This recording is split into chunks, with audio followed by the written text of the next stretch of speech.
We are live. It is Christmas Eve. Welcome to another episode of Listen Up Santa Paula, episode number 133 to be exact. Nice, 133. So, we're doing a Christmas Eve episode. We're doing a Christmas Eve episode. That's awesome.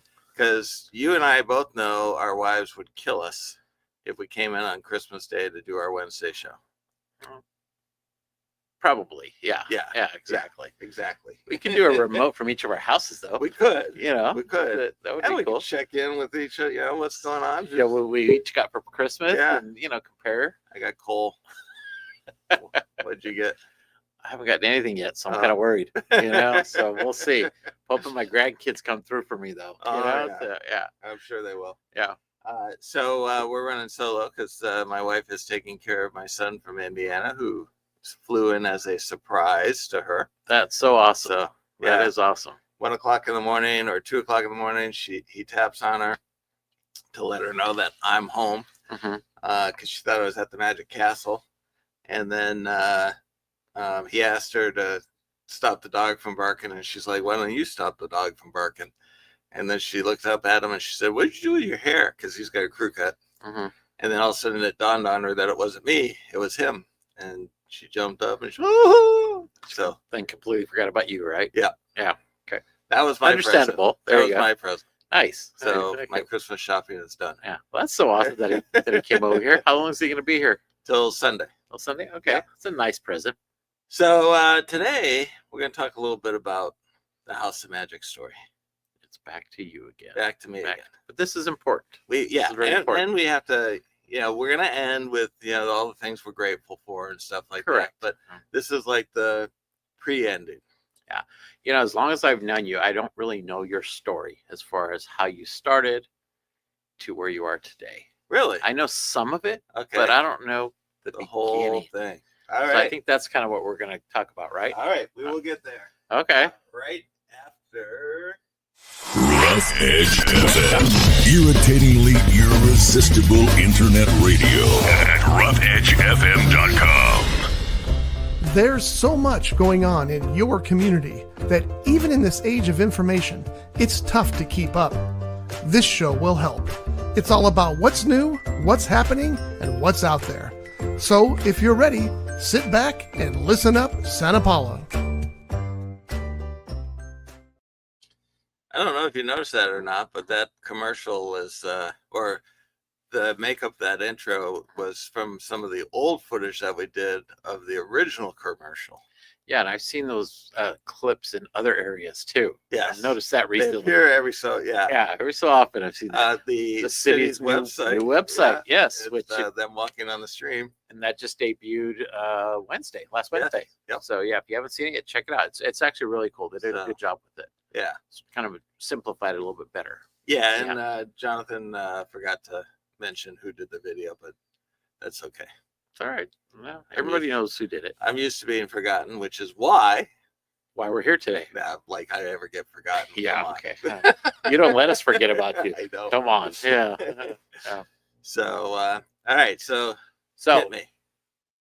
how did you become a magician? What triggered that? Okay. Let's start So, from there. there's a lot of embellishment during my show when I talk about the different things that happen in my life. But a lot of it is very true. I just spice it up just a little bit. But when we moved to New Hampshire, I was 9 years old. Yeah. And we had actually lived in 8 different states between birth and 9. Oh, that's a lot of movies. Yeah. Wow. And so in my show, I say, we moved over 12 times and my dad was wanted by the FBI and, all that kind of stuff. So he actually worked for the VA hospital. And you had to move or relocate to get promoted. So my family actually started in Tupper Lake, New York, which is probably a town of 3,000 people. And where's that located within some of the larger About cities? 30 miles south of Canada, the Canadian border. Oh, okay. So it's up in the Adirondacks, right? Buffalo area kind of thing? Okay. Much higher, but Okay. yeah, it's up in the Adirondacks, and essentially I think there's one small town in between Tupper and Canada. Okay. So it's a pretty place, and my grandparents owned a hotel on Tupper Lake. They were the only waterfront hotel that was in Tupper. and they had the Olympics in Lake Placid back in the 80s, and so that Lake Placid is about 40 miles from Tupper. So they moved to California in order to get a promotion, and my dad worked for the VA system, which I said, but he started out as a secretary, which was literally like the bottom of the rock. And by the time he retired, he was the acting director of the Boston VA hospital. Nice. All he had was a GED. Wow. He was the only acting director in the entire system with a GED. And all the other directors were like doctorates and things of that nature. Good for him. So so he won a lot of awards for his service and all that kind of stuff. So he was a hard worker. He was a good person to look up to. But when we got to New Hampshire, my brother and I were always like, after about a year, it was time to move. Yeah. And for some reason, we never moved from New Hampshire. But on my 9th birthday, which was December 2nd, that Christmas, I got a magic kit from my brother-in-law. And I absolutely fell in love with it. And I thought at the time that a real magician could do this and, make somebody float, make somebody disappear, make, all that kind of stuff. I thought that there was a sense of magic was real.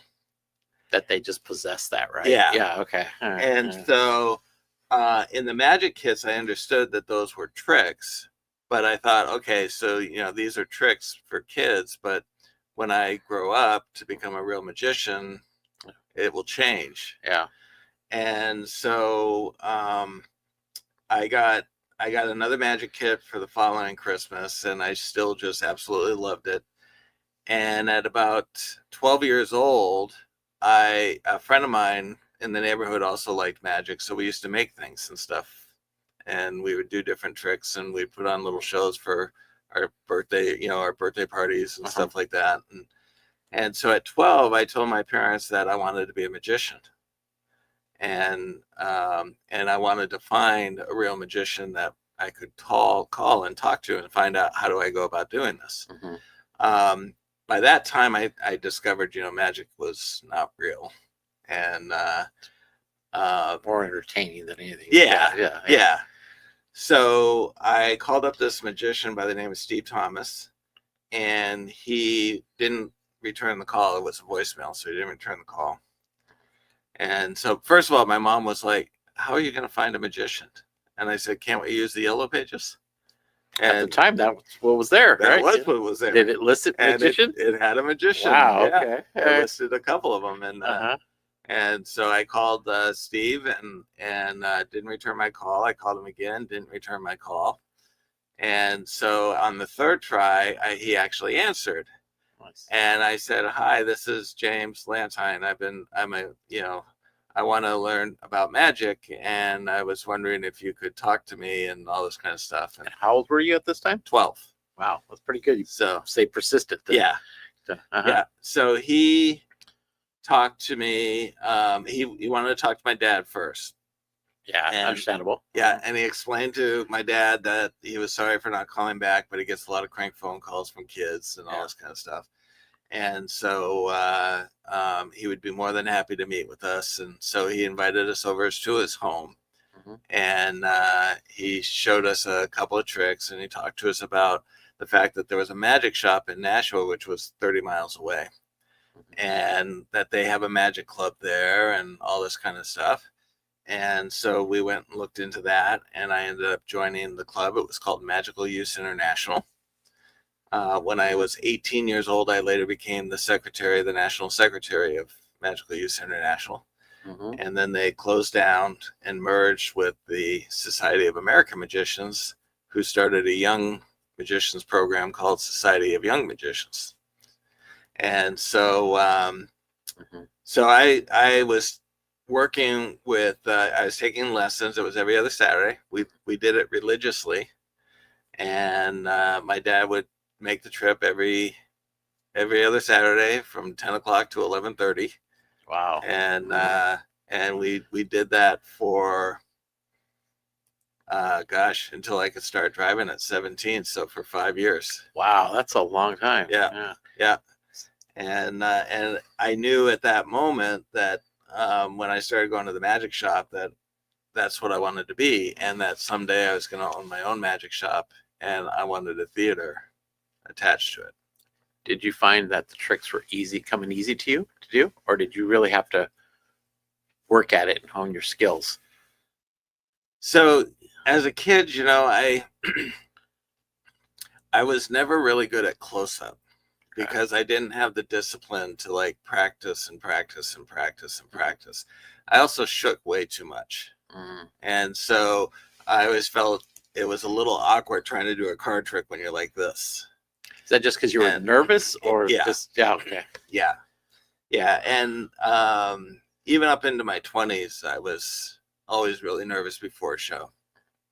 And I think a lot of it was, I look back at where I am now to where I was back in my early teens to late teens. And I think of some of the shows I did, and I was like, God. Well, yeah, you learn over time too. I mean, you see now. I mean, you're the last thing from being nervous. Yes. Yeah, I'm sure you still get nervous, right, when you do things. Not depending on the situation, right? Yeah. I mean, right now, I mean, I've been doing it long enough that I'm pretty comfortable just doing impromptu and stuff. Going to the castle is a little nerve-wracking because because of your peers, it's a different caliber. But even then, I don't really get nervous to the point where I'm like this. I did one time go to the castle and I tried to perform, and I just felt this like overwhelming jitteriness and everything. And then it dawned on me that I had not eaten the entire day. And so my blood sugar was gone. And I was just on Dr. Pepper. And so it was like, I'm going, what the heck is happening to me? Oh my gosh, I've never been like this. Dr. Pepper's not a food group. Remember that. Yeah, I know. But as soon as I ate, I calmed right down. So where was your first show that you were actually in front of people, say more than 50 people in an audience? I was 15 years old. Really? Yeah. Wow, okay. Yeah, I was 15 years old, and it was I did a Cub Scout show, a blue and gold banquet. And so from about the time I was 15, I would do at least 1 to 2 shows a month. That's pretty good. A lot of birthday parties. Wow, that's good at that age. A lot of birthday parties. Yeah. In fact, I think my first ad, I was maybe 14 years old, 15 years old. I actually have the clipping of it still. The newspaper clip. Yeah. It says, birthday party magician will travel. It was a 2-line ad. Wow. Did you ever get listed in the phone book as a magician? I did get listed in the Yellow Pages. Wow. I remember that was a big deal because it was expensive to get listed in the Yellow Pages. Yeah, those weren't cheap back in the day. No. Yeah. You still have the copy of that? I don't know if I have You should, if you get that, you should frame that. That's very rare now. You see that? Yeah. But at the time, it was Jamelin and Company's World of Illusions. Where did that name come from? J-A-M my first, E my middle, L-A-N my last. Okay. So I had seen this lecture about creating a stage name for yourself, and they said, try taking a combination of your names. And so I went, okay. So I became Jamelin and Company's World of Illusion. The great Jamelin. Yeah. That could have been your name. That could have been your name. Yeah. I'm not a big fan of that. I think just your name is good enough. Yeah. If you're that good, the name works. What I discovered is that the magicians that have made it big are not coming up with these corny names. It's David Copperfield, David Blaine, Chris Angel, Penn and Teller. Because this was probably like what, in the late 70s, early 80s? Yeah. You're doing this? Yeah, and that was kind of the rage at that time. Everybody had to have the stage name kind of thing. Yeah, I get it. So, uh-huh. But yeah, we lost that. Probably, actually, probably lost it in the early 90s. Oh, so that was a long time you had it. Wow. And were you getting gigs and doing Yep. all that? Wow. Yeah. So when I was 18, I did magic full time, and then we got married in 92, Mhm. and Julie got pregnant, and then that's when I threw in the towel and got a real job. So Up until 2012. the magic really was a pain, all the bills at the time. No, So, but I still performed even when I had Yeah. a real job. so when you started as a teenager, what was the going rate for a magician? I charged, I think $25 when I was in my early teens for a birthday party. And how long did you perform? 30 minutes. It's not bad though. Back then, that's Yeah. not bad. And Yeah. then when I started driving, my rate went up to about $50. Because of gas. Yeah. But you look at that was back in what, the 80s, 90s? It would have been it would have been like 81, 82. That's still a pretty good rate when you look at it per hour. Yeah. What you were getting. Yeah. No, that was per half hour. Well, per half hour, but when you figure per hour, that's Yeah. $50 an hour. Yeah. That's pretty good rate there. That's Yeah. like top notch right there. Wow, that's pretty good. Yeah. And by the end of the 80s, I was getting 275 for a birthday, and 225 for a birthday. Uh-huh. I was getting 275 for like a blue and gold or something like that. Okay. So Did you ever do any like corporate events or anything Yes. like that? Okay. Yeah. Do you do those? You still do those now, don't you? yes, yep. Okay. All right. Yeah, in fact, I did my first TV special when I was 18 years old, and I don't know you did TV. I did. Really? And the they have the line producer or whatever you want to call him, or the unit director, sitting in front of the camera giving the 5, 4, 3, that, and then she said, I will let you know when you have 5 minutes left, or 3 minutes left. And Yeah.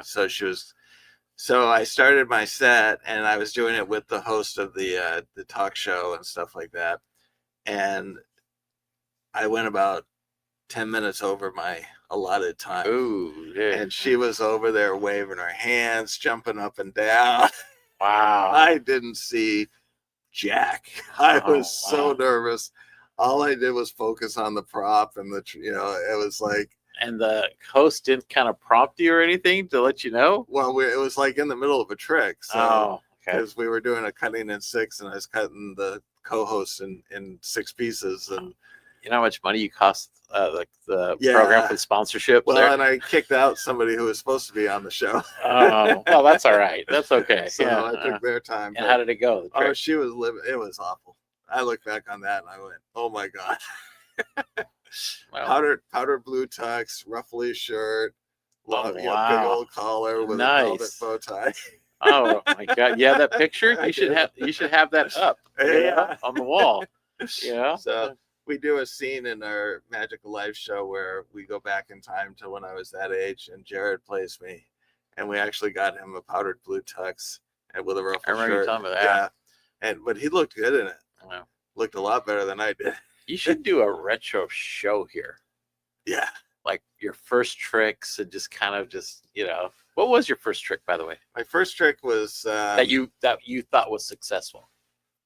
my first trick was what's next was the dots. So you showed a card with 3 dots on it, then it went to 2 dots, then it went to 1, and on the other side there were 6 dots, and then there were 5, and then there were 4. Okay. And but that was I have a picture of me performing that first trick at my birthday party. Nice. Okay. So So let's fast forward. So okay. you're a successful magician, I wouldn't say moderately successful. moderately. I mean, I did okay. Oh, but you were continuing doing Yeah. your careers. Yeah. So what made you think about opening a magic shop and theater center here? So when I went to Gibby's, it was Gibson Magic, we called him Gibby. His shop was always really neat. and it was just so cool. And as I got older, I got to work in a shop, and I'm like, this is what I'm doing. And I always figured it would be at retirement. And so, but fast forwarding to before 2012, which is when we started, our son, our oldest son, Joshua, who, and he works with me in the magic shop, he had an issue that was called sensory deprivation, which I guess is considered on the spectrum, but I think we're all on the spectrum at some capacity. At some point, yeah, we are.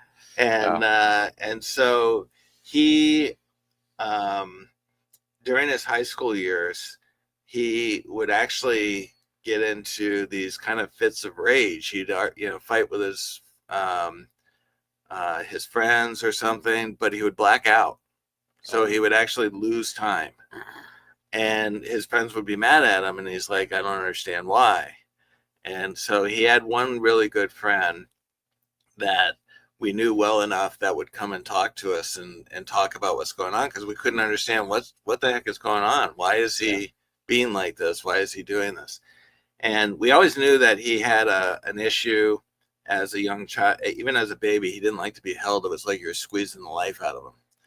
And so noise overstimulated him. Taste is like heightened. Touch hurts. It was all these things.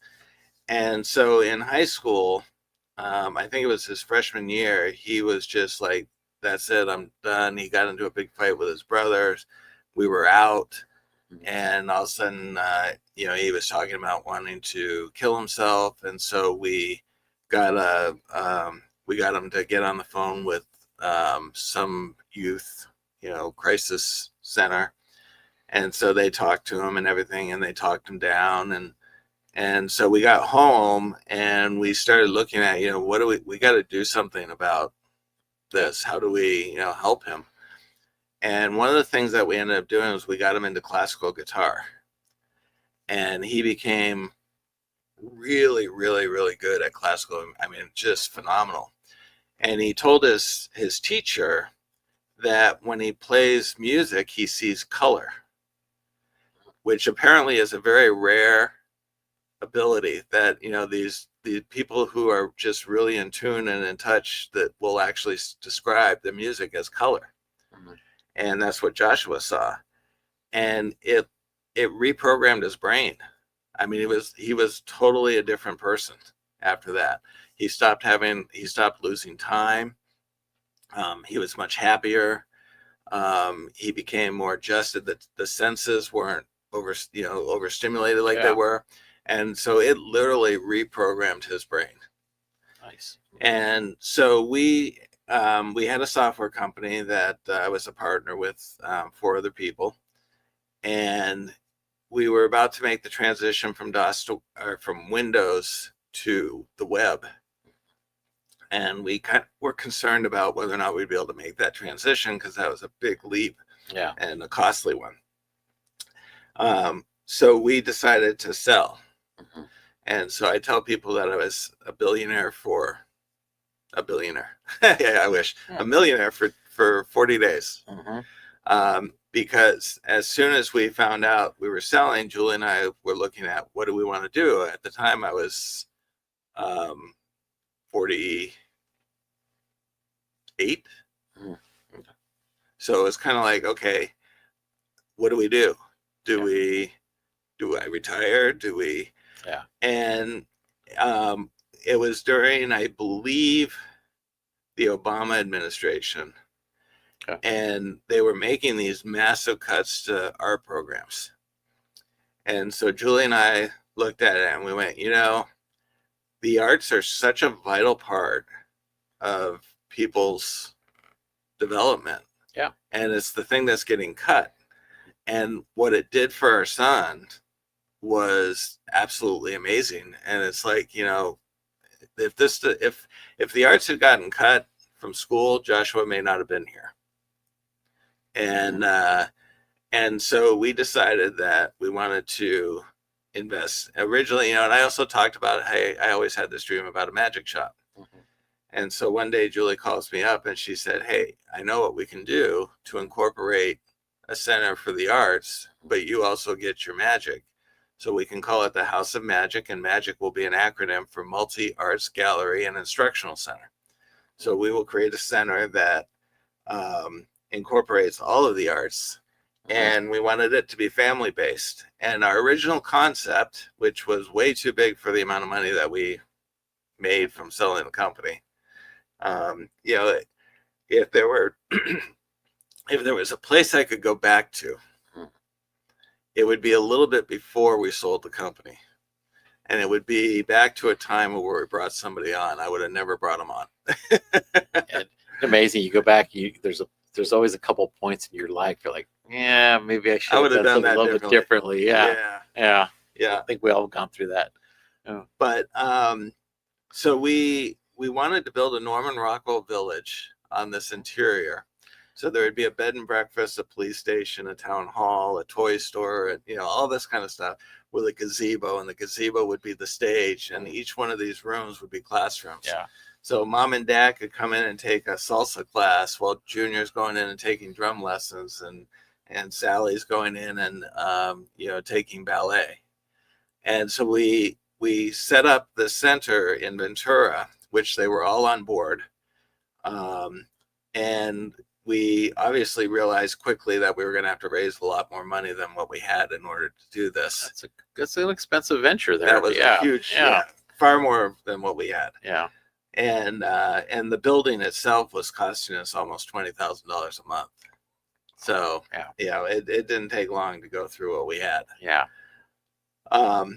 And so we built some facades. The city, some of the people from the city, the code enforcement, we knew some of the code enforcers, and they came in and they said, "Hey, this is like a movie set. So build some facades, let people see what it is that we want to do." And then they get the concept. So we started building the exteriors of the toy store with no roofs or anything like that, just the exterior walls. And then fire came in and all hell broke loose. They wanted us to tear it all down, which we spent hundreds of thousands of dollars doing. Different set of rules when it comes to that stuff. Yeah. And one of the code enforcers got thrown in, fired over it. And so at that point, they just locked us down. Yeah. It was like, that's it, you're done. Yeah. And so unfortunately, that whole vision and everything just imploded. Yeah. I know you told me that story before, and it's just amazing how that whole thing turned out. But and I applaud you for doing all that. You and Julie, that's a great concept. You look at it now. I mean, there's a lot of people that want to do that same concept today, where it's kind of multi-purpose facilities and stuff. And even in town here, we talk about doing that now. So I think you're a little ahead of your time at that time. Well, I will tell you, there is a building that we would love to get in Santa Paula. And if we got it, we wouldn't do the Norman Rockwell. Yeah. But we would incorporate more aspects of art. Yeah. So right now in the building we're in, we can only do the performing arts. Yeah. And one of the dilemmas, I know we're running out of time here, but one of the dilemmas with a small nonprofit is, if you look at a lot of the grants that are available to nonprofits, it's like a budget of $250,000 or more to apply.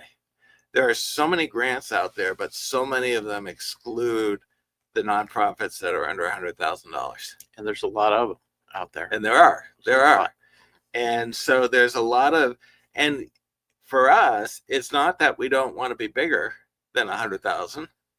We do, but we can't get the funding to push us to that level, to build that capacity to be able to do that. That's a lot of nonprofits fall in that category, not just in arts, but a lot of other things. Yeah. Yeah. And it's a tough place, because what it means is that you rely heavily on the public. And right now, there's not a lot of people who are spending money on donations to support these things. We did a drive because our air conditioning went out, and it was going to cost us almost $15,000. I think it was 13 and change. So we reached out to all of our people that are in our database, and we were only able to raise like $1,000. you know. And so, can you get grants? Yeah, but not for our level of the budget. And so it's really important for the smaller nonprofits, for the community to support, if you like what they're doing, to support what they're doing. Even if, for us, like, we have our escape rooms. So going to an escape room is one way of supporting our nonprofit, because we take those funds and we turn it into the nonprofit. Exactly. Going to shows, and donating, doing the tax deductible donation. So our goal is our goal right now is to be able to go into the downtown area. There's a building that we would love to get.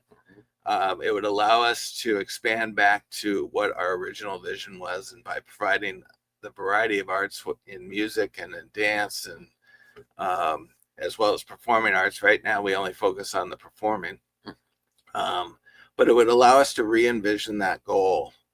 And I have so many videos of kids that have learned magic that have Down syndromes, severe autistic, kids that had suffered brain damage when they were born and were told that they couldn't do anything. And we taught them magic.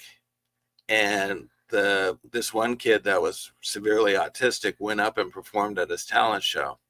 And he had kids going up to him, "How did you do that? How'd you do that?" And the mom was in absolute tears, because for the first time, her son was envied by others because of what he just did.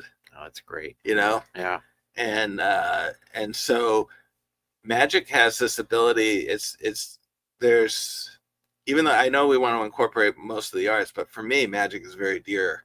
And it has, in the educational aspect of magic, a lot of people think of it as entertainment, but if you go back to the educational, it works the fine motor skills, which is really important.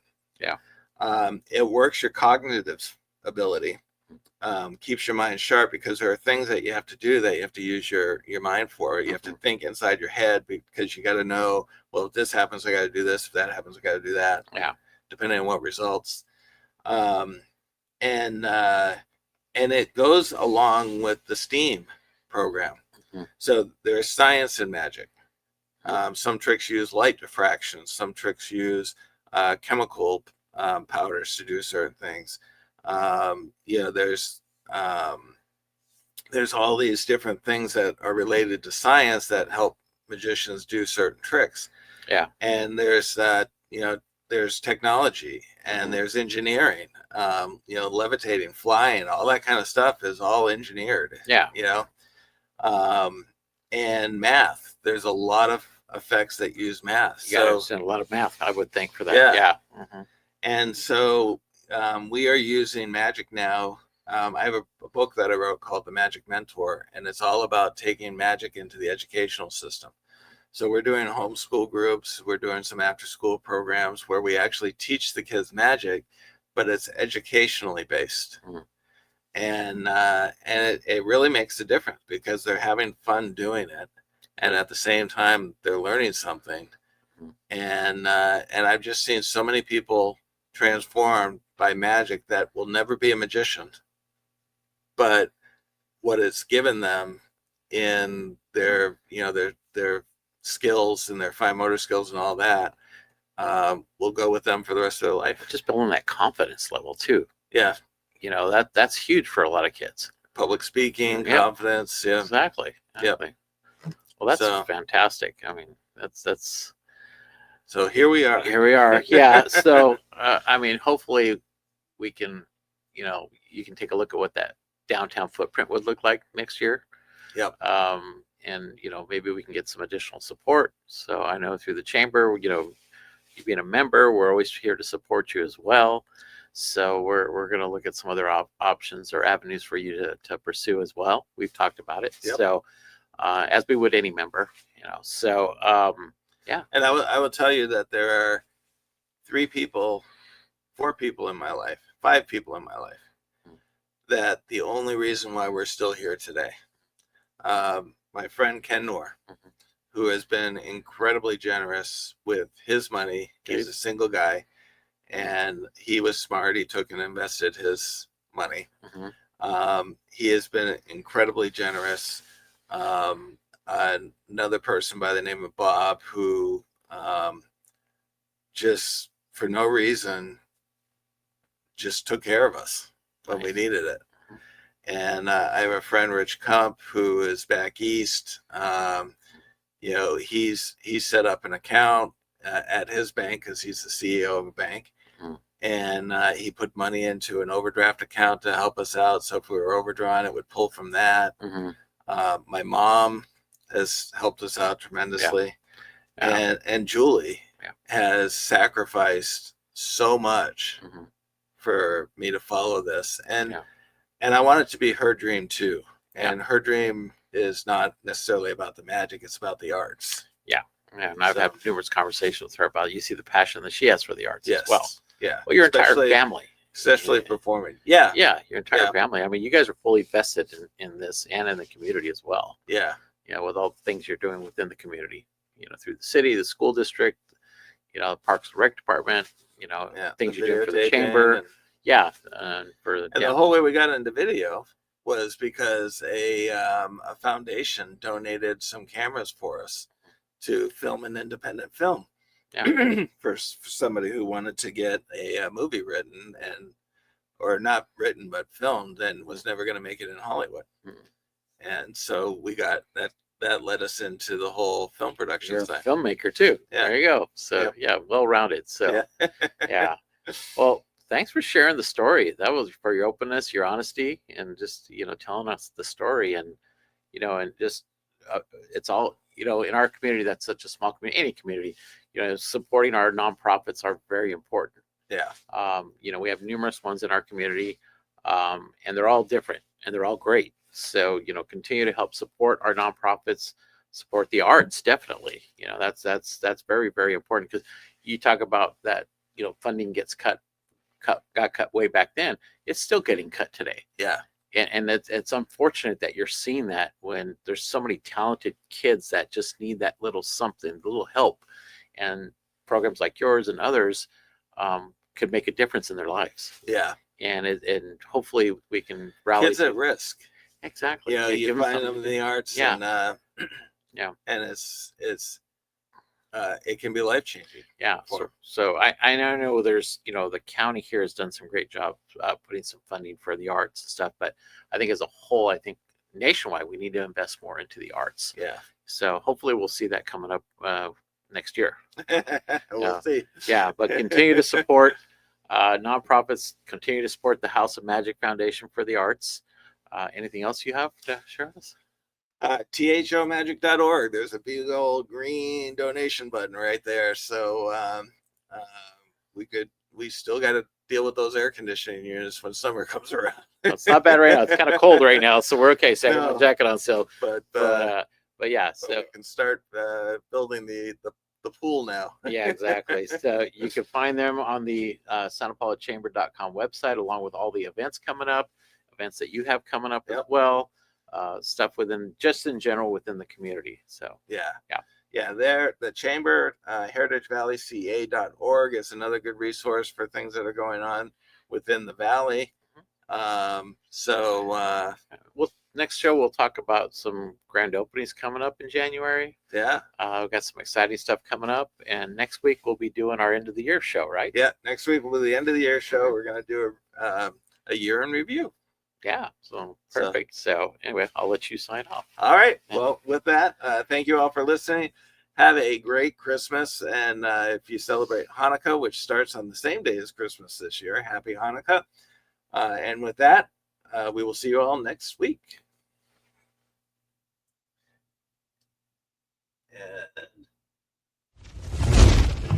This has been a Rough Edge Studios production.